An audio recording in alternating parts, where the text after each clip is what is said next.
speaker this evening, Dr. Hinsley earned her undergraduate degree in communication journalism from Truman State University, her master's in journalism and mass communication from Kansas State University, and her Ph.D. in journalism from the University of Texas at Austin. She is currently an associate professor of communications with the College of Arts and Sciences in the Department of Communications at St. Louis University, where her research focuses on issues of media management, including change management and public perception, news production, and online journalism, including participatory journalism and the psychology of social media use. Her research has been published in several academic journals, including Journalism and Journalism Studies, and a co-edited book on the future of news.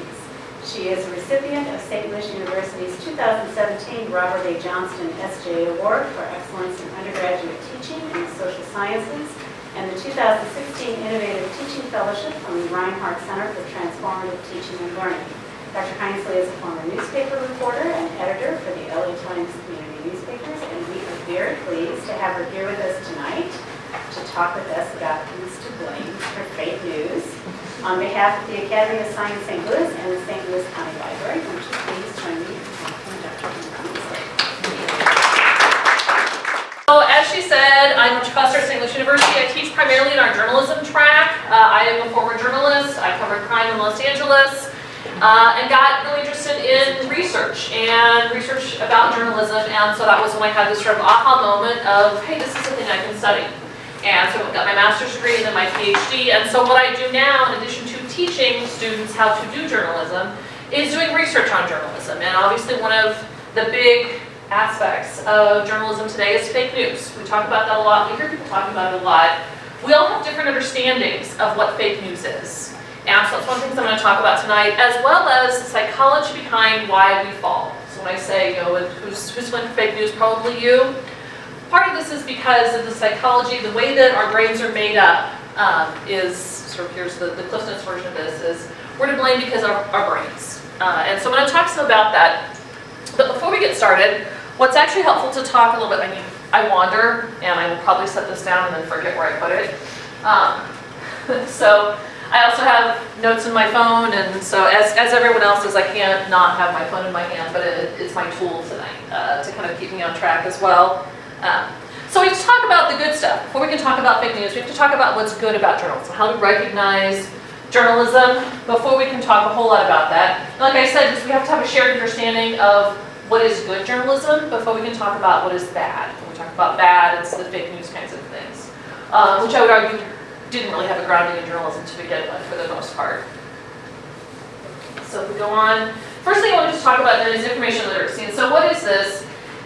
It's this ability to parse through data, and I use data here very specifically instead of truth, because we all have different versions of truth. We could show everybody the same facts in this room, but not everyone would arrive at the same truth. So I talk here about data and deciding what's credible. And so if we think about in terms of, facts, we can be selective with what we choose to believe. Facts can be provisional.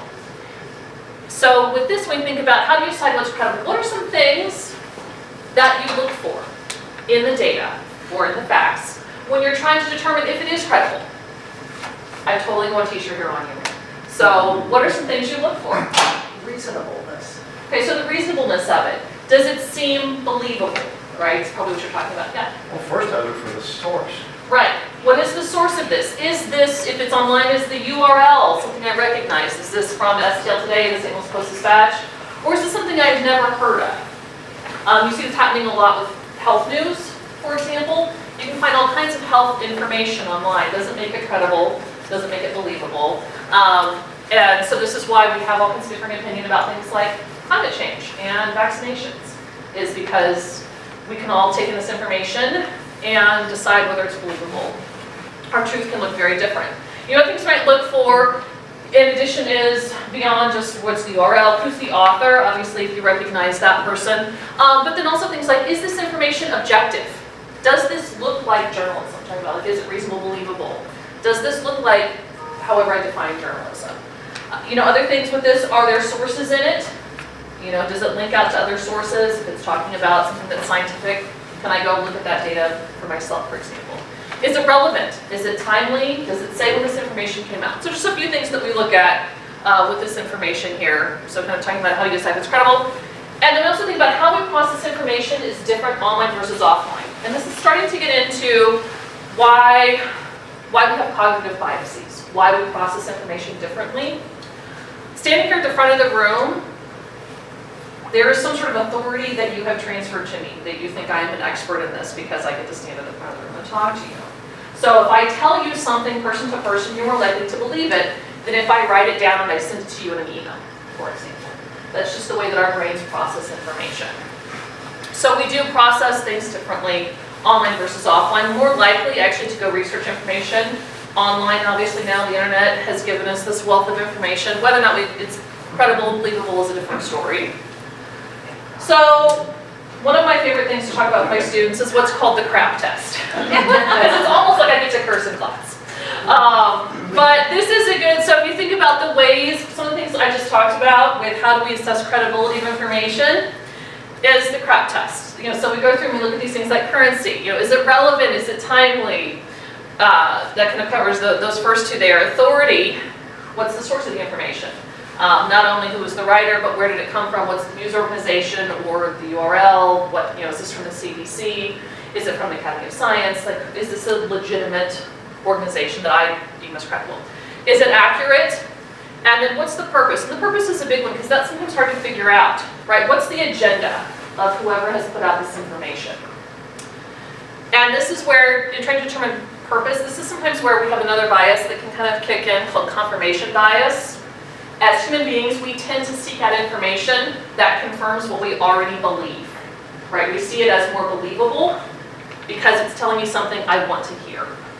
And so it's really easy with this purpose. If it's already confirming what you believe, it's really easy to say, oh, this purpose is a good purpose, right? This is not fake news because of this.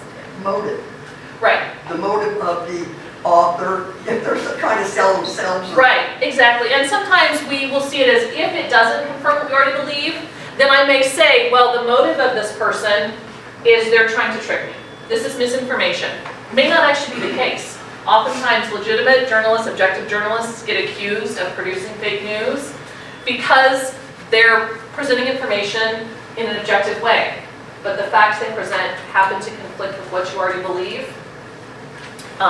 Therefore, it's very easy. We see politicians do this all the time. They will point and scream that something is fake news when it's actually not. What it does is it just doesn't confirm what they believe or what their agenda is. Yeah. Unbalanced statistics, I mean, it may be true, but if you give the absolute number, it may look bigger than if you give the percentage. Right. And then there's sometimes you can cite as another statistic, which is, a little. Right. It's called cherry picking. Yeah. Right. Yeah. I can present selected facts. They are true, but they're one-sided. Right? They're not necessarily giving you the entire story. And so if we kind of move on from this, so what we're actually talking about tonight is news literacy. Right? So we're talking about fake news. What distinguishes news from other content?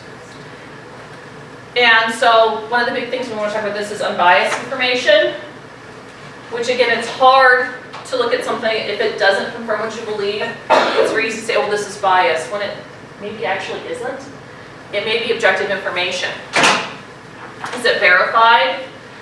In journalism we laugh and joke and say, if your mom tells you she loves you, you need to verify it with 3 other sources. By and large, that's what journalists today are still doing. And, if they're a legacy news organization, if they are ascribing to journalistic ethics, they're confirming their information and they're doing it more than just once. They're going to multiple sources. A really ready example of this is Kobe Bryant's death yesterday.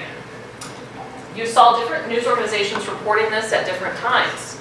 And that's because they all have different verification channels and different approaches that they take to how many times we need to verify this information and with which sources before we feel comfortable saying, yes, this is factually accurate. And then it's timely information. So this speaks to the relevance of things. Why are we telling the story now? Becomes a part of this. So otherwise, we can call, so without these things, we point to things as being fake news when oftentimes they didn't have a grounding in news to begin with. So we think about good journalism. I'm not going to go over all of this stuff. But these are professional tenets that have been established really for generations with journalists. And if we think about it, though, if we go through this list, do all these organizations do these things equally? No, right? And so part of it depends upon the medium, depends upon how they understand their audience. We have different expectations for different types of news organizations. If you think about, you probably have similar expectations for St. Louis Post-Dispatch as you do KMOV or KSDK. If that's probably different from a site like BuzzFeed or TMZ, which was, I think, the organization that broke the Kobe Bryant story, right? We have different expectations of those. Those organizations use these to different levels. And so it's about finding organizations and journalists who subscribe to completing these tasks, these journalistic tenets, in the ways that you find believable and that you think is producing good journalism. And so you can think about things like the audience expecting these. Audience expectations, like I just mentioned, are very different for different types of news organizations. Even across countries, for those of you who travel internationally, does this look like good journalism in all countries? Journalists in some countries can't do these things. All right. So we talk about good journalism. This is really very specific to the US. So getting into the good stuff now. How do you define fake news? So I'm not talking about what's the name of an organization you think produces fake news. But what is fake news? Misleading. It's misleading. What else? Not factual. Right, it's not factual. It's not verifiable. Okay, it's not verifiable or it hasn't been verified. Sometimes those you can kind of go either way there. Bias. It's biased in some way. So if we think about, again, sort of some of the elements of fake news, one of the problems that we run into with this is the term fake news is problematic because it presupposes that it's binary, right? That it's, if it's not fake news, then it's real news. And the problem with fake news is that there are many forms of misinformation and disinformation. This is a spectrum that was put together by an organization called First Draft. And so if we take a look at this, here on one end we've got satire or parody, which is where it can potentially fool you, but there's not really the intent there. So we would sort of say, like, that's, on the fake news spectrum, that's not terribly egregious. Down here on the other end, we've got 100% fabricated, it's designed to fool you. So on these two ends of the spectrum, those are easy to determine. Where we get tripped up, especially this is where our biases start to trip us up, is this stuff here in the middle, right? So where headlines can fool you. Have you ever been fooled by a headline? Even if it's just click on the headline, read the story and then go, well, that's totally not what I was expecting, right? Clickbait. Right, exactly, it's called clickbait. Other things like false context, which you're talking about with cherry picking. And so you're presenting information that's very specific to an argument. That is probably confirming the biases of whoever your intended audience is. This gray area here is where fake news gets confusing and where it's really problematic. So this can mean a host of, quick pass up there. In all of this, there's also things like publicity, which isn't necessarily bad. If you think about where would that fit in here, publicity isn't necessarily misleading, but it's very much sort of in strategic communications trying to persuade you of something. So there's maybe a little cherry picking going on. What is the word you're using? Publicity. Oh, publicity. Sorry. I talk fast and it's No, my I long day of teaching. So, but then we just think beyond publicity, propaganda. And we think of something completely different with propaganda, right? Propaganda typically is intending to deceive us in some way. So that's going to fall in here somewhere as well. So this is not a complete spectrum of the different kinds of misinformation and disinformation that you can encounter. But it's sort of some of those varying shades. This is one that I kind of like, one of my students put this together last semester. I taught a class on fake news. It was so much fun, entire semester talking about fake news. We also talked about things like news literacy and visual literacy, and students did projects. This was one component of his final project, where he talked about some of those things that I just went over and put them into a different type of spectrum. He included a new form of fake news called deepfakes. Is anybody familiar with what deepfakes are? So they're recording this right here with artificial intelligence, software, as well as other types of software, they could create so it looks like I am saying outrageous, terrible things. That's what a deepfake does, is it fools you into realizing that what you're seeing may not actually be what you're seeing. A comedian did this fall. Unfortunately, it was a parody, and it was very clearly meant to educate about deepfakes. Did this with former President Obama. Took some of Obama's video and put it out there and made it look like he was saying something completely different. As we're coming up on election season, I'm sure you can see how this is really bad, right? Have something like this come out a few days before an election can completely swing the election. But also think about that in terms of you as a private person. If someone were to do something like that and target you, you could lose your job, right? It's easier actually to fight this as a celebrity, someone who was a politician, to say, hey, I've got other recordings that show that that's not what I said. You as a private individual, deepfakes actually should be more scary for you. You're probably less likely to be targeted, but it's harder to fight that. If we go in here to, so why do we fall? So I've talked about cognitive biases, and we're going to get into that here in a minute. The truth-trust inclination. We want to believe people, right? So you want to believe me as an expert standing up here in front of you. Anybody that we talk to, we're inclined to want to believe them. Probably not a surprise that we live in a society with very polarized social identities. Politics is among them, but also things like religion. And then the last one here is information overload. So those are kind of the four things that we'll talk about with that. So first of all, this is one, you may or may not have seen this. This is attributed to Hurricane Florence. Believe it or not, this is a shark on the freeway in New Bern, North Carolina. Okay, look who it's shared by. So, Hurricane Florence updates, South Florida hurricane news. It's like, is this a legitimate site? Like, what is this? I'm seeing a shark. I'm seeing a rearview mirror. This isn't real. Okay, this is something we call fake news. But we want to believe the experience of others, right? Here's somebody who's posting social media saying this thing is real. This got shared thousands of times. I'm going to show you some other examples of other things that people have been duped by. But this is, we want to believe things. We're social learners. We believe the testimony of others, and we want to go that. That's what makes propaganda and disinformation so effective, is because we want to believe other people and what they're telling us. And then we share it widely, and then we get these networks, what's called a contagion model. It's used in public health. Same thing works in fake news, in the way we share information. Wow. Has that gotten worse since computers and photoshopping? I mean, Well, that's Photoshop. Right, but it's something interesting I talk about with my students is they had a terrible problem with fake news when the printing press first came out. There was an entire village of Jewish people who was killed because of some things that were printed when the printing press first came out. So it's always been a problem. Fake news has always been a problem. We hear more about it now because of this. Fortunately, if we have news information and information literacy, we know I can go online and look to see, is this real or is this not?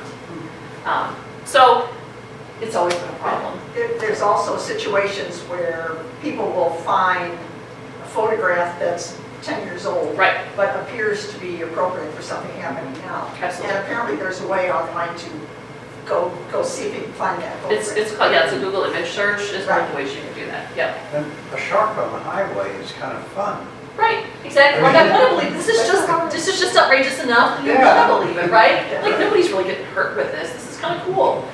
Unfortunately, it's not real. So it's kind of disappointing in that way. So one of the problems with this is that putting the facts out there doesn't matter if nobody wants to believe it, right? If nobody bothers to look them up, then putting the facts out there doesn't matter. And this is why it's hard to fight fake news. We're going to talk about debunking things in a little bit. This is one of the reasons why it's so hard is we want to believe this stuff. The problem here is not being lazy or gullible. And so, sharing that information or having better literacy may not be the answer. We see this with sharing facts. Why do people still believe that climate change isn't real? The facts are out there, but we still have people who debate that. So, talked about trusting your networks.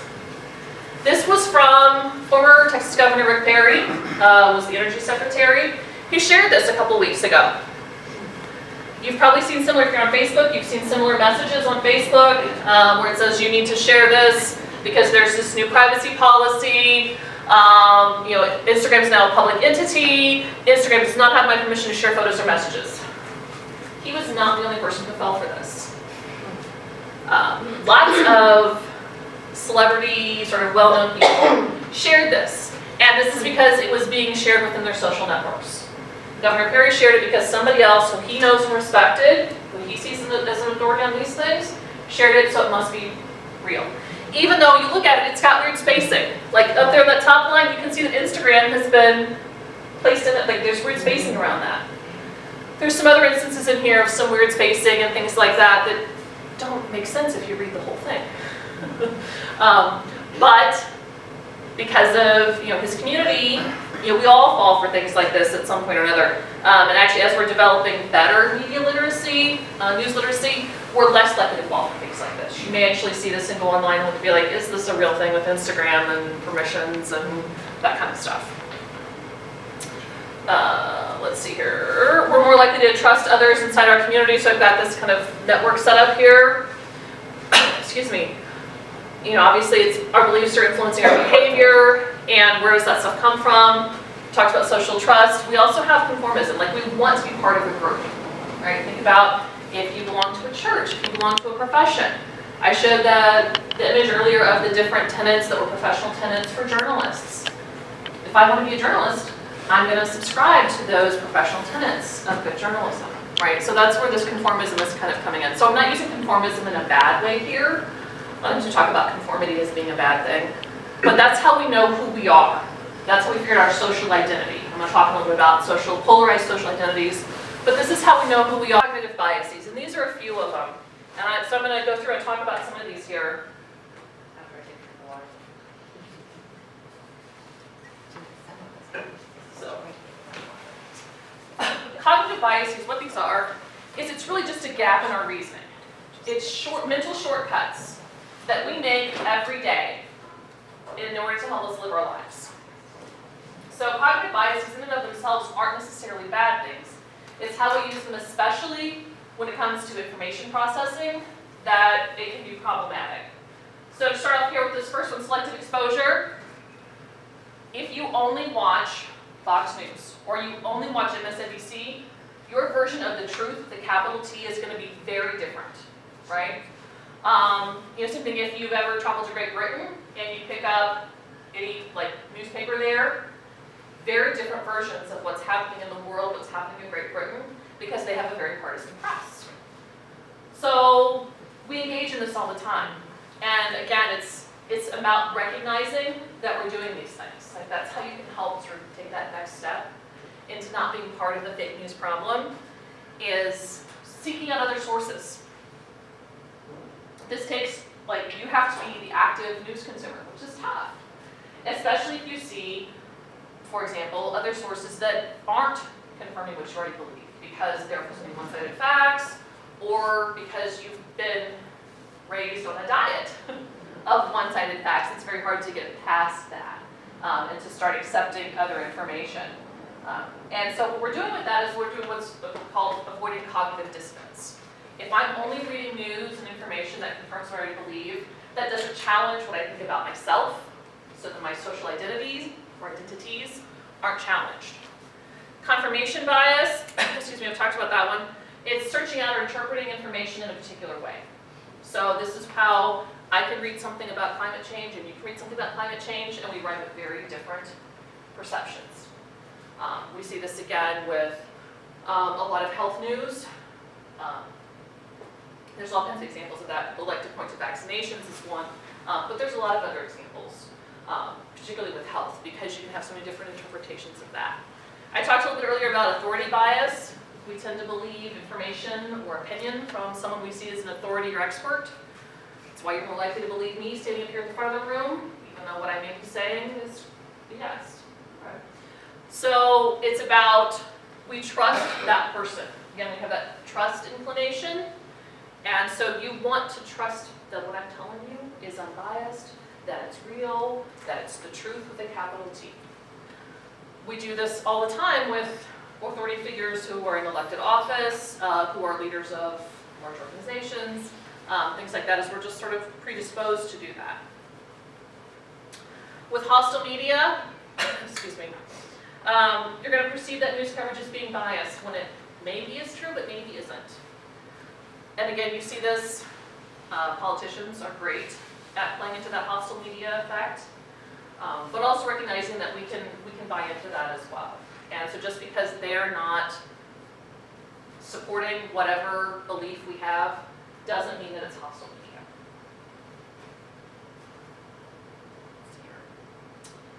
Third person effect.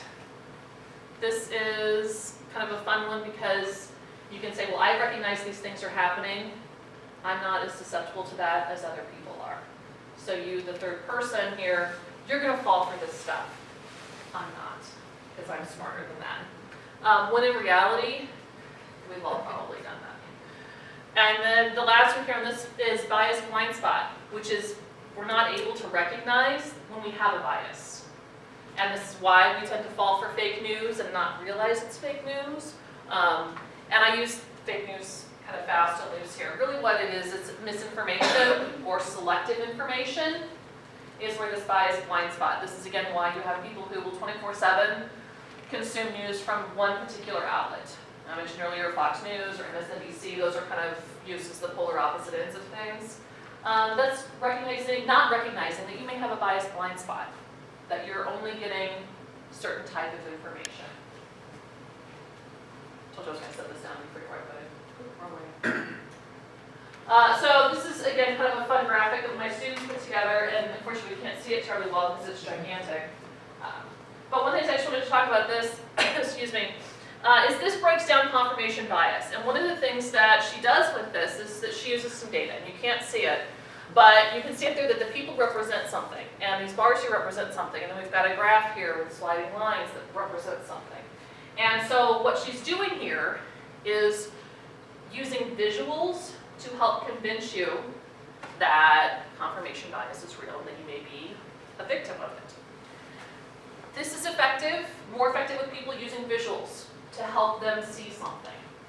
So this is why I use this as an example. If you want to try to argue something with someone, giving them a visual of it, of the argument, is a really good way to do that, especially if it's created by an outside source versus just talking to the person about it. They're less likely to believe it. Okay. The last set of cognitive biases I'm going to talk about here, bandwagon, is kind of what we saw Governor Perry fell for, in that people he knew shared it, so it must be true. That's bandwagon. So believing something without actually checking the credibility or the accuracy of it yourself. This is where we see conformism coming into play here too. How often has a headline, you see it, it strikes a chord with you and you want to share it, or you have shared it, and then realize later, like, oh, that thing I shared maybe wasn't quite so true, or it wasn't completely factually accurate. That's how bandwagon works. Popularity allows us to bypass responsibility. This thing has been shared thousands of times, therefore it must be true. There must be some legitimacy to this because of that. That's bandwagon effect. It's very easy to ascribe greater credibility to something based on number of shares, based on number of comments, things like that. Availability cascade, moving down from that, saying it over and over again makes it true. You start making tallies now, different ways I say things. It's like the availability cascade kicking in there. You see this a lot with politicians who like to call their opponents by certain names. Yeah, exactly. But it's just repeating something. So even things like, if you are somebody who doesn't believe that climate change is real, you're more likely to call it global warming, and to repeatedly call it global warming, as opposed to climate change. And so that way people will think about it in that way. If you are, for example, someone who's fairly fiscally responsible, if we call something a tax, you're going to see it that way, even if it isn't necessarily what's considered a tax. If you call it that, certain people are that's going to stick with them. The information is going to be more sticky because of that. Let's see here, sorry, I lost my place here. So, continued influence. With that, you can see evidence that what you believe is incorrect. Oh, Jim, sorry. Yeah, I just thought I'd comment on something. Sure. We're talking about cognitive bias, the category there. There's something that I have found over the years in my consumption of news, and I've also writing for papers and so forth. But it's the visual image. The power of the image conveys so much to people. It's not just word. It's not even just a spoken word. It's the image that's either attached with it in a talking head or a person or a setting where they're at, or even just a photograph. I mean, you can go, and I've done this. I've done the cross comparisons and gone to different websites and see how they, how they use these images. So if you, particularly politicians are great, because if you're at a website where you know they're tendentious, everybody's tendentious, we know what that means, there's a propensity to bias. But, for instance, if it's a certain site, or let's pick, what we did MSNBC, or Fox, or gosh, there's some online format too. But oftentimes a photo going with a particular individual, where you know that site supports them, is ideologically compatible with them, will show a dignified picture. The site that is not ideologically compatible or is hostile is going to show some foolish or dopey picture. Unflattering. Right, and there's been instances of that, especially with like female candidates. Well, I mean, I've seen it across the board, but it's like, but that is a common thing. And again, it does reinforce people's perception. So if you're going into it thinking, gosh, this guy's a fool. Well, that photo, just that image itself, yeah, that confirms for me, or whoever. Right. Yeah, somebody did that with Nancy Pelosi. They slowed down, they had an audio thing, and they slowed down her speech to make her seem like she was drunk. Right. Yeah. Exactly. There's a whole other aspect to this with these visuals and how we look at visual cues to help reinforce or to fight sometimes the biases that we have. We talked earlier, you talked about the talking heads. That's authority bias that's happening right there. You see the same people over and over again in broadcast television. That helps reassert those people's authority, for example. It also, this can also kind of speak to this continued influence, where you can see evidence of misinformation but still continue to believe it. So you can hear someone refute something, but you're still going to continue to believe it. That's why I said visuals are more helpful for helping people they process it better, so that if you're trying to fight something, a visual can be very helpful in terms of changing minds, especially if you're not the one who necessarily created it. It's, hey, here's an objective third-party source, check out the information that they have here. That can be helpful. But this is why people will do what we call fly from facts. This is why you still have people who believe that President Obama wasn't born in the United States, despite repeated information, repeatedly being shown information that's contradictory to that. You've got the backfire effect, which is, this is what can really kick in when you try to talk to someone and they feel threatened by what you're saying. Is what you're saying can actually backfire, hence the name of this, where they're going to push back against it. And what can sometimes happen is they will go from, for example, I can use vaccinations as an example. And so you say, hey, the CDC, here's all this information from the CDC that says you should vaccinate your kids and that you should be vaccinated. And here's all this information why you should do that. Oftentimes what will happen is people will do what I call fly from facts, which is now they're going to switch the argument to be something that's untestable. Something like, well, it's my right to choose as a parent. Because now we've gone from a scientific argument to one that's a moral argument. And you can't win that one, right? So this is where figuring out how to talk to people, sometimes you can't win every battle. And so figuring out, well, how can I talk to somebody if I see this backfire effect kind of kicking in? I'm going to talk here in a minute about how can you try to approach someone where you're not the one doing that approaching, because you're maybe not the best person. The last one that's going to talk about here is nostalgia. Great example of this is we love to think about, back in the day, things were so much better, right? America was great in the 1950s if you were white. If you were from any sort of marginalized group, there were laws that kept you out of certain communities, out of certain professions. No matter how hard you worked, you were never going to achieve the American dream, right? So we look into nostalgia. Great example of this is Make America Great Again. That very much harkens to this idea of nostalgia.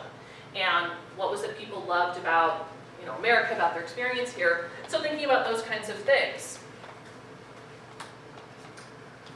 So if we now think about this updated trust network, we've added cognitive bias in here. That's what's influencing our beliefs and our behavior. And so moving then through those things. And so the next layer then on this is we're going to talk about polarized social identities. And it's not just about politics, but that's typically where we land today, especially as we're gearing up for the next presidential election. But thinking about how all these things, what you believe makes you who you are. And so, like I said, this is, we're about how we engage in comparison with others. We do this when we say, I have a particular religion, I ascribe to a particular political party, even within professions, right? All of this creates social identities. But where we see it most often is with political parties. But it's how you've incorporated that idea of how you see yourself and how you fit with the group, so that it's not just threatening some other group, this group that you see yourself as a part of, but it's a threat to you. And so that's why we push back so much against information that conflicts with what we already believe. This is where, again, we get into the idea of facts don't matter because I believe what I believe. And you can't tell me I'm wrong. That sort of ties in with the backfire effect. When somebody says something you don't agree with, you push even harder and instead of them convincing you, you're just more convinced of how you feel. Right.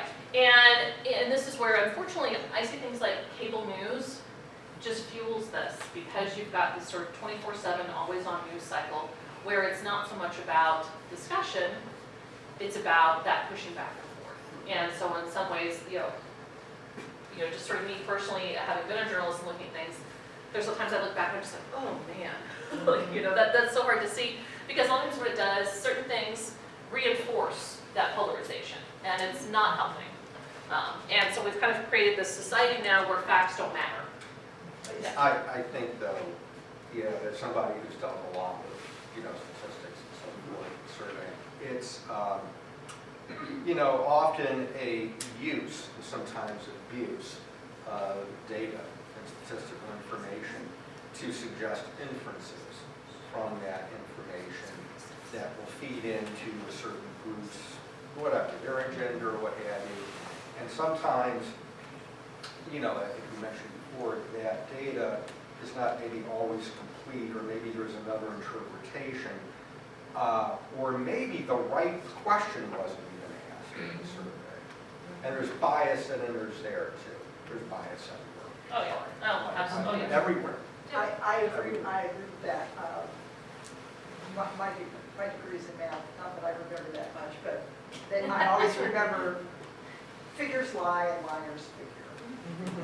And one example I always give is follow baseball. If a batter has a 300 average, that is great. But that means he's only successful 3 out of 10 times. That means he fails 7 out of 10 times. Same number, same facts. Right. Well, that's where you make the arguments like facts don't matter, because we can point to in health studies where people who were involved in the study who were smokers didn't get cancer, and non-smokers did. You can see all kinds of examples of those sorts of things, and so it's about how we choose, like what we choose to believe and how we choose to believe it. And so all of this kind of leads to this entrenchment of our beliefs, which is fueled even more so by information overload.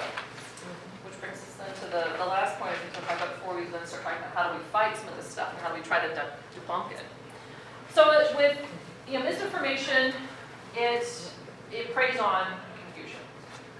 And it relies on our default cognitive biases to then fuel our beliefs and things like that. So it's almost a cycle that's very hard to get out of.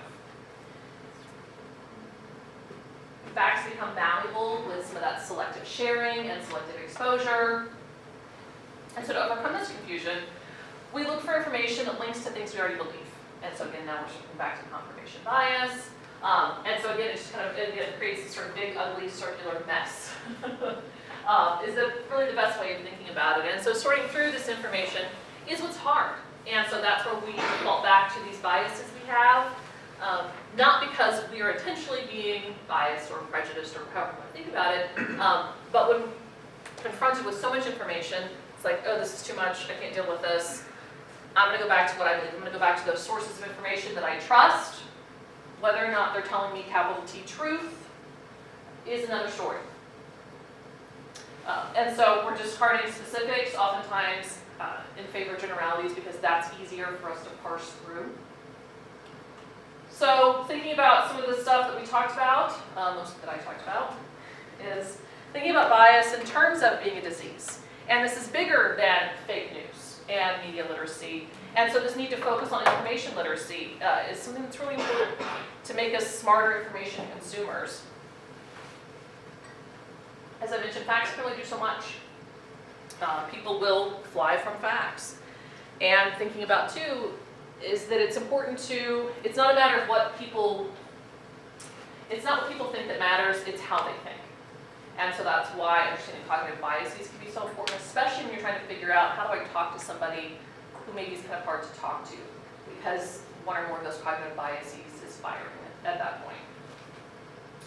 Remembering, too, that misinformation is sticky, right? Even if it's something that's not true, we're more likely to believe it, especially if we've heard it repeatedly.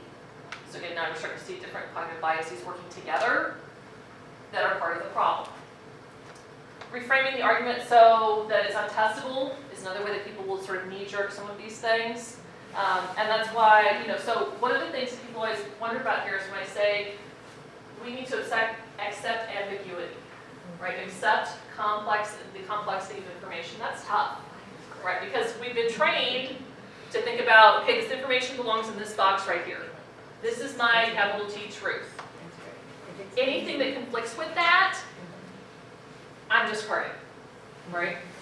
We have to actually accept that we live our lives in the middle of ambiguity, right? It's messy and it's complicated, and information's the same way. And so being willing to start parsing through some of that information to figure out what's real or what's capital T truth for you is important. And so rejecting that strict ideology of I am this, or this sort of, all of my information fits in this box, is going to be what's important if we're going to be better, smarter, more active news consumers, as well as just consumers of information. Because, I said, the reality is that ambiguity is central in our lives. So how do we start debunking some of this stuff?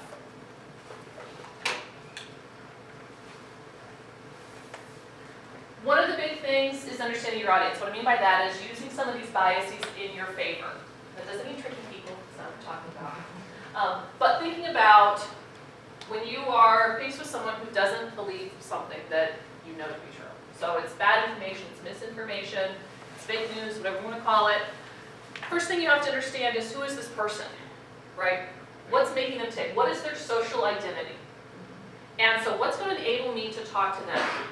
If there's somebody who's going to be knee-jerk, whatever you're saying, I'm not going to believe because it doesn't fit in the nice little box, you may not be the best person to talk to them.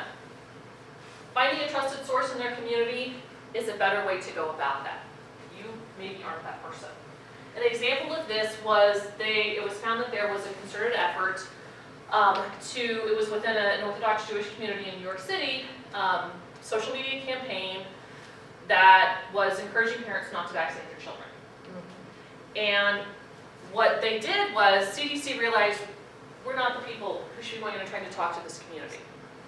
What they did was they recruited a rabbi to go in and talk to this community of parents and say, hey, look, this information that you've been given, this is part of a campaign by bad actors. Basically, let's look at the motive of the people who are giving you this information. I am your trusted rabbi. Let's talk about what are your concerns with this. And so getting that trusted person on your side is a great approach. Think about that. Is this going to work in all cases? No. In frustrating. And unfortunately, I don't have a magic bullet for that. If I did, I would be making a lot of money. But but it's thinking about what are some strategies and ways that we can talk to people who it's the idea of kind of like save the ones you can. And so how can you talk to people whose minds you maybe can change, or at least to get people thinking? Because again, it's the likelihood of you changing someone's mind with one time of the presentation of information. Your chances are about this much, right? So we talked about that availability cascade as well as that like repeated influence. Hearing something over and over again may eventually start to connect with people. Doesn't mean that they're going to like you a whole lot if you keep hammering on things. You're going to probably run into backfire effect. And so figuring out how to navigate this stuff is tricky. One of the ways to do this, though, and to think about things is to not necessarily repeat the misinformation.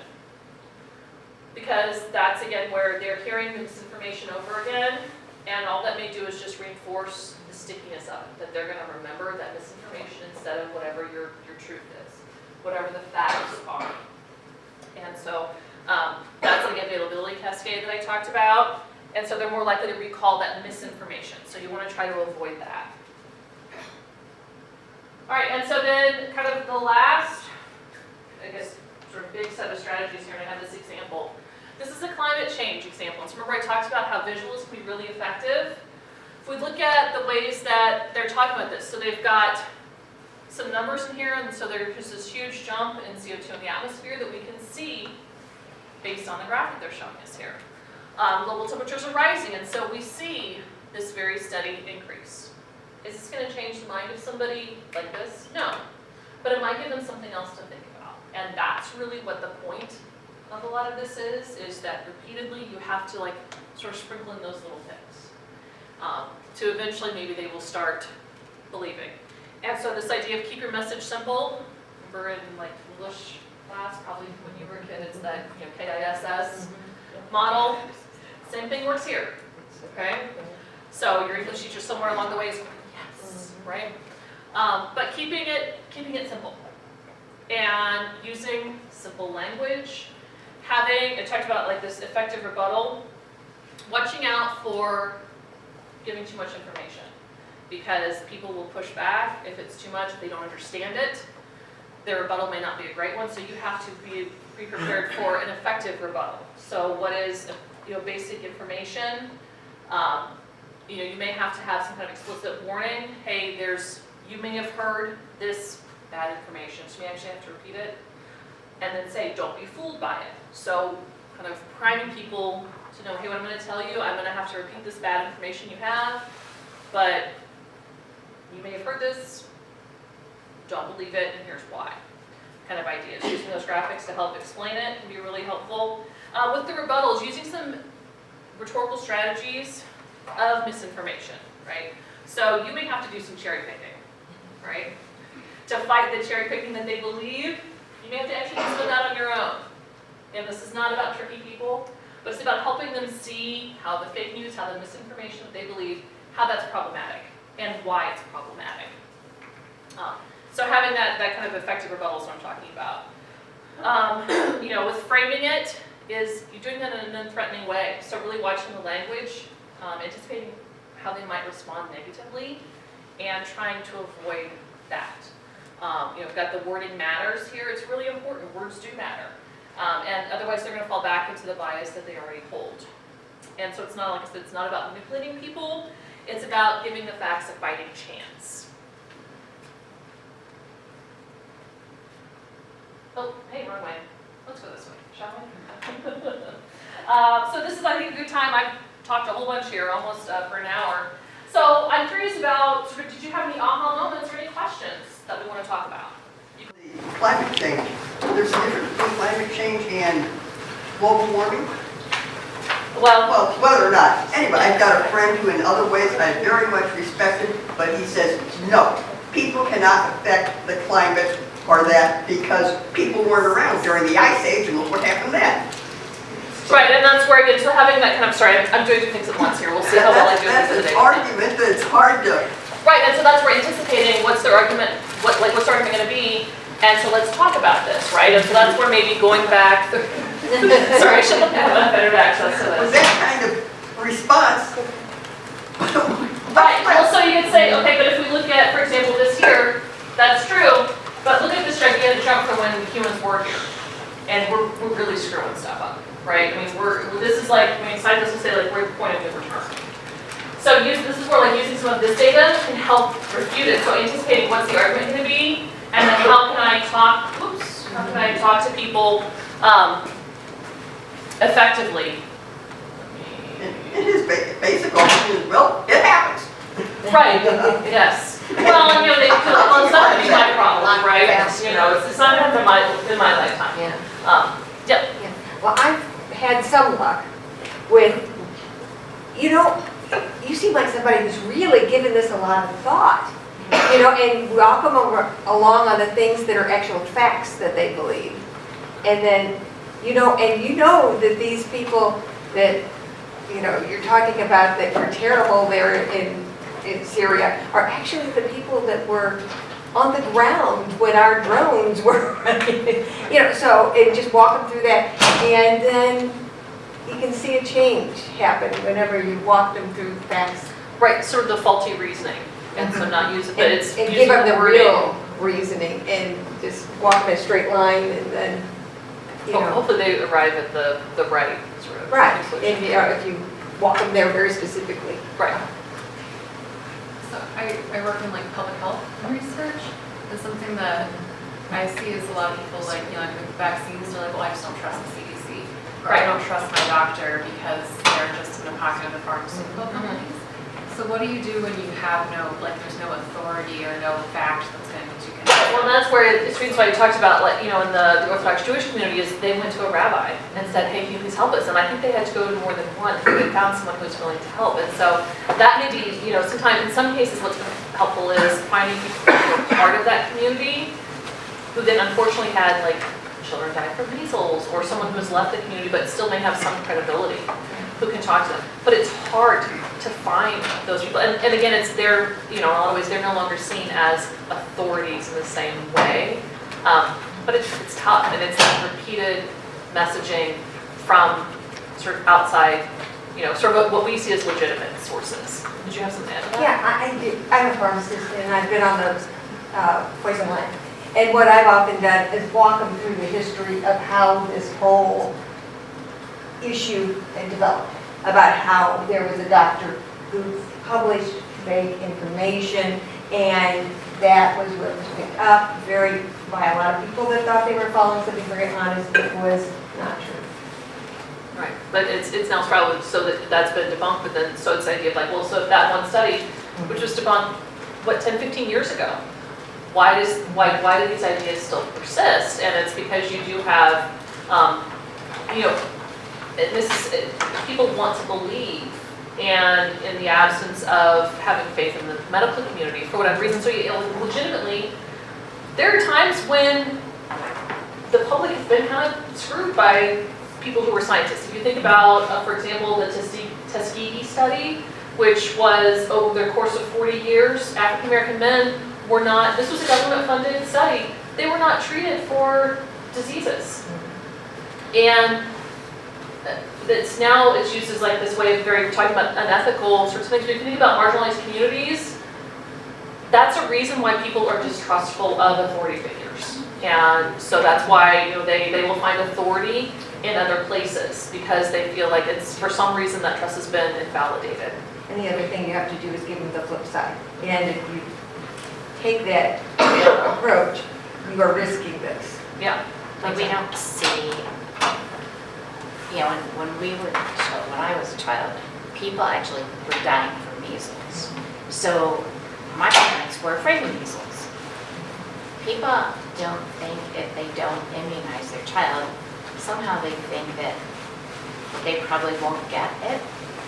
I mean, I don't know. And that's what They don't feel it's a Don't big they think risk. that, oh, we took care of that years Right, ago, it's not a exactly. problem Like, anymore. who had polio lately? You know, that was a big crisis when I was a child. But if you think about this in terms of like information and misinformation, is yes, it's true. Very few people do have developed these terrible diseases, and so you did have doctors who had said, not so much anymore, but in the last 5 to 10 years, it's probably okay if you don't immunize your children because of sort of this herd, like we have herd immunity, so to speak. We're seeing less and less of that. And, but that's a way that, again, so fighting that misinformation, taking this information and so how do we talk about it in other ways. Well, and maybe that worked years ago when people didn't move around as much as they do now. Now they travel all over the world. Yeah. As general consumers of news, what do you recommend for helping us to identify when a fact that we might hear in a report? Because even the best reporters get facts wrong sometimes. Absolutely. So for like something like immigration or any of these wars that are going on, how can the average consumer understand what is the truth, what is a real fact, and what someone? Right. Let me go. My favorite thing here. So the idea with this is that you have to be a really engaged news consumer to go through this, right? To actually go through these steps. This takes effort.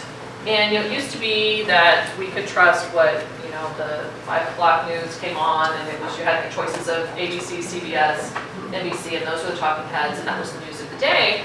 And so they had more time to verify information. And we have a 24/7 news cycle now, and so there's this push to be first and worry about if you're right later, which is problematic. And so that's why a lot of news organizations have different standards for what they will use for verifying sources and things like that. But thinking about in terms of what's called reading laterally. So I read this thing and I'm like, I don't know that this is true. So we talk about reading laterally. So you read this thing, the next thing you're going to do is open up another screen on your computer and search whatever it was you just read about. That's what we talk about reading laterally, that's what that is. And people are engaging that now. But this is something that information literacy is developing all the time, that we have to continuously be developing that because there's always the next step in misinformation that's even better at fooling us. Like I talked about deep fakes, like that's the next step. And so unfortunately, there is no like single inoculation, hey, you're fixed now kind of thing. But this is at least a good starting point. Like this is what my daughter's 11. And this is the kind of stuff that I teach her when we talk about information, how do you verify information. And so she thinks the crap test is hysterical and she likes to say it. But it resonates, right? So like finding like know your audience, right? And so we can talk about that. And so then she talks about it with her teachers and her friends and things like that. But it's not easy. And so it's a process. Do you recommend any, I use Snopes a lot. Mm-hmm. Do you recommend any? Snopes is one, PolitiFact is another one. There's a lot of sites out there that are good at like literally doing sort of the image search or testing some of those keywords to see what's out there. So, yeah. One thing, people have different degrees of trust for different institutions. Absolutely. Some people trust the police, and some people don't trust the police at all. Right. And, I was in the military, so I sort of feel like I kind of know what goes on there. And other people may think we're killers. And other corporations. Right, yeah. Those are social identities I was We talking don't about. really know what's happening inside those organizations or inside somebody's head. And so we, people who have faith or we have doubt, all that. And so we talk about try to anticipate what are the motives, what's the agenda of the person putting out the information. And so trying to read into things. And sometimes we're not right with the way that we read into information. And we may see an agenda that's not there. Or we may correctly identify an agenda that is there. Oh, yeah, we look for motivations. Like, this person's telling you this because somehow it benefits them. Yeah, well, a lot of times there is, but hopefully they're wanting to educate you. But Like, you that's can what we're be trying to you can be debunk. dismissive of somebody go, well, they just say that because they want this, Yeah. as opposed to the truthful. Oh, yeah, that motivation, they say this because they want something. And was fake news even in the vocabulary before Trump? Oh yeah, I actually did, so this is funny, I actually did a study back in 2012 and asked people where do you get your news, and one of the questions was fake news. But at that time, Jon Stewart was using fake news to describe what he was doing on on the Daily Show. I had to completely change the question when I went back and redid the study in 2017. I was like, oh, I can't use this term fake news anymore because it's completely different. So yeah, no, it was, and it meant something different. Well, there was a yellow journalism, like going back 100 years. Yep. Where you were, Absolutely, yeah, it's turn of the century. And that was the same, I mean, same kind of principles as we'll just make stuff up because it sells. yeah, Sells. newspapers. Yeah, because at the time it was newspapers and now you've got it across the internet. So yeah, it's always been there in just different forms, like we call it yellow journalism and so. Do you feel, this is the way I feel, cable news is more editorial and network news is more factual? Is that? You know, I think part of it depends upon which programs you watch. You know, because there's certain programs that are going to be more on like a journalistic bent on cable news, but by and large they figured out who's their audience, what does their audience want to hear, it's talking heads who yell at each other Well, for like 22 hours a day. and the adverbs and adjectives they use, it's amazing. Yeah. Well, I guess you think about like, all of the biases I talked about. I mean, you can watch an hour of almost any program on cable news, and if you're looking for it, even on some network news, and be like, oh, that's that bias that's firing right there, and that's that one right there. You know, so I'm hesitant to say that cable news is like,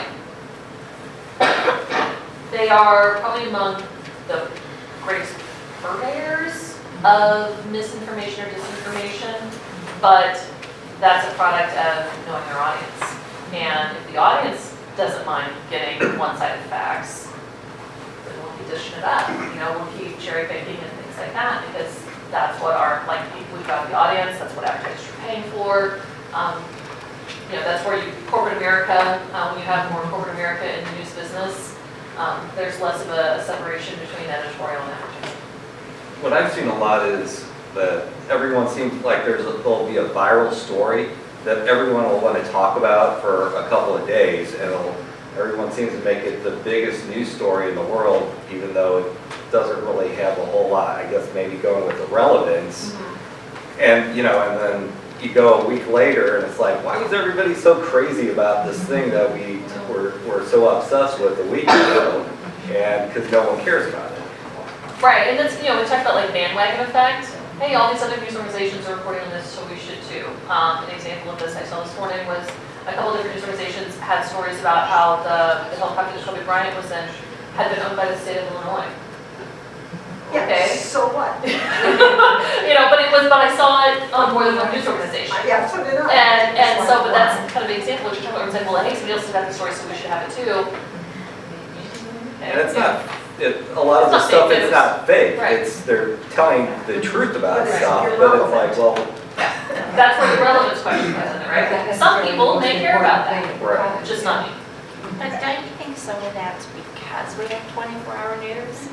That they've got They have to fill 24 it up. hours. Yeah. And I just feel like sometimes they're just beating a dead horse, the same story. And then something else will happen. And then they start on that because that's always been news. This is news until something breaks. Something else happens, yeah. And sometimes it seems like it's the simplest story to talk about rather than the most important one, Right. or the most emotional. Yes. But isn't that why people, part of what we do as a society is people talk about sports and they talk about news. It's a way to connect at sort of the water cooler. Absolutely, and again, it's, you start talking about what do people connect with you about your social identities. I mean, I have a Cardinals cup right here, right? Like, you know, that's like, hey, she's legitimate from St. Louis and she likes the Cardinals, right? You know, the only thing would make it better is probably if I was wearing Emo's t-shirt. And, you know, but so we talk about social identities and how do people connect to those things, and it's, yeah, so sports, and there's certain types of news that have always resonated with people. And so it started off because news organizations were more sort of that breaking news, maybe we'll do some analysis, and it's evolved, and part of that's because figuring out who their audience is and what the audience wants, and so sometimes it's that question of what came first, like the chicken or the egg, is this what the audience wants, and so we're giving it to them, or this is what we're giving them, and so this is what they think they want, you know, sorts of questions. And it's hard to know. I saw a few days ago might have been in the New York Times, but somebody surveyed Republicans and Democrats as to their sources of news that they like. And that was kind of interesting. It's very, so their sources of news are probably very different, right? Very different, although I think the Republicans were okay with PBS, as I remember, and the Wall Street Journal. There were a few surprises. Right, and one of the things that I found in some research I did with people and their confidence in identifying fake news was that I thought, okay, people are going to be really divided on like how they see things as credible and how egregious certain different forms of fake news are. I thought that they're going to be really divided along political lines. That's not where it fell. It was in how confident they were in identifying fake news. And people who were not really confident in their ability to identify fake news, they were okay with things like one-sided facts. And they were a mess. I was like, oh, it was a case for we need to have better literacy, that literacy programs that are done starting at school age, but then continuing up through the rest of your life as this information changes. But I just was really surprised that in terms of news consumption and what people said they wanted to read and how they were determining credibility of information, it wasn't about political party. It was about how confident they were in identifying fake news. And if they were not confident in identifying fake news, they were all over the place with just their perceptions of things like objectivity, looking at different sources. It was kind of amazing and horrifying. So, yeah. On objectivity, don't people tend to read things that support what they already believe? And then they will call it objective information. Yeah. Yes. And that's one of the problems is we have not done a good job just educating people in general about recognizing objective information. What does that mean? Sometimes you want to have balanced information, but sometimes you can create a false balance. Because if we want to talk to two sides of the story, well, what if the other side is completely wackadoo and it's not based on any kind of scientific foundation?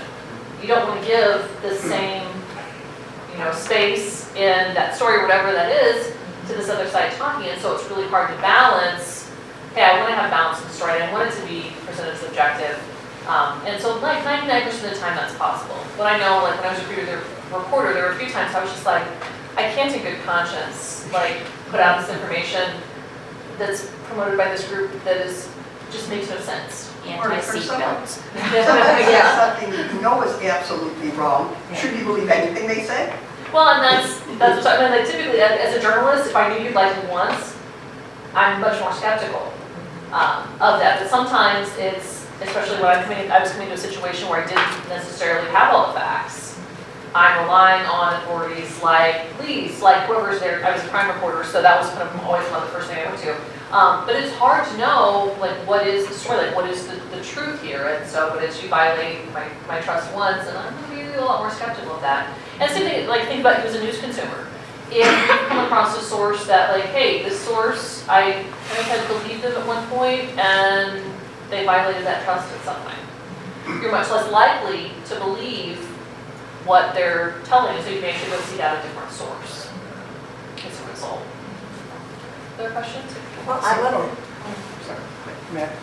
So I'm hugely pessimistic about this and how it's going to play out over the course of the next decade or two, or the course of my lifetime. And I think, like you said, you decide on who's your authority for your source of information, and then you really don't have to consume information that you disagree with ever in your life, right? So, Right. I wish your class was required. I wish there was media literacy in, starting in grade school. Absent those things, I'm just curious about, how you see this playing out. Give me hope, I guess. I would love to be optimistic, and so part of it is that I am actually encouraged because, for example, the class I taught this fall, it was totally an elective, wasn't required for anything, and the class filled up, and it was one we've never taught before, and so I think as people become more aware of terminology like fake news and misinformation, and they want to be better, and so I want to believe that we want to be better. But part of that is cultivating, in schools when kids are young, is you don't have to call it fake news or misinformation, but it's how do we determine credible information? When you're teaching them things like how to write a research paper, how do you determine what's credible information? It starts with those kinds of things. But like I said, it's not a one-shot vaccination and hey, you're fixed and you now have wonderful news literacy, go forth. Because misinformation changes and it shifts and it figures out how to be more tricky. And we have to be smart news consumers, and that means educating ourselves. And so I want to believe. I think the age of the internet has just exploded all of this. Well, see, in some ways, availability right. of news. Right, availability of information. So yes, there's a lot of not good stuff out there, but we have the ability, I talked earlier about lateral reading. I now have the ability, I can read something and immediately go over and do my own research and figure out, okay, who do I see as a credible source of information? Who am I going to believe? What do I want to believe? And find that. Whereas it used to be, if I heard something on the news, well, I didn't really have a way to check it, so I guess it must be true. I'm going to go talk about it at the water cooler and see what everybody else thinks. And I talked about that contagion model, so now this bad information you had, now everybody else's water cooler has. I guess it's good news, bad news. Right, yeah. So I had a really fun, sort of part of my final exam that my class this fall was students had to take a stance on which was the worst purveyor of fake news, the internet or the printing press. It was fantastic. Because they really had to think through and make a reasoned argument. And it was really interesting that so many of them chose the printing press because people didn't have a way to verify information like they do today. And so it's a matter of, but do you have the skills to be a good verifier of information? Think about skills, and so, for example, having this in your pocket doesn't make you a smarter news consumer. If you think about things like digital divide, just because you have internet access doesn't necessarily make you a smarter news consumer. It's having those skills, and that's tough. That's having that personal responsibility is more difficult. It's also having the ambition to go out and do that. I mean, nothing is as depressing as reading the statistics on how many people actually know the name of their representative. Or, Exactly. I mean, the level of disinterest that most of the people living in your neighborhood have in all things. I mean, we're really talking politics here mostly. I mean, there's vaccinations and some other things, but I mean, it all ends up in the political realm anyhow as you try to, and most just flat don't care. Well, you think about it in terms of that not caring is we get into an information overload. There's so much information, we're just going to push back against all of it, right? This is too much for me to sort through, and so raising people to be better members of the public sphere and be better informed society, that's tough, right? Convince people why you should care, and that's where journalists. I talk with my students. I'm teaching intro level news writing class right now, and so talking about why should people care what's going on at the city council meeting. Making them care is important. How does this affect you? How does this affect other people? And that's where journalists can be better. But it's getting that audience to pay attention when you're in this sea of all kinds of information. Texting during Right, class. exactly. And that's where reaching people where they're at. And so this is why journalists now, they're not just on whatever their platform is, they're on social media because that's where their audience lives. They're doing other things to try to reach that audience. Carrie, there's an ad campaign now about how many different political positions were filled by a matter of 1 or 2 votes or something like that.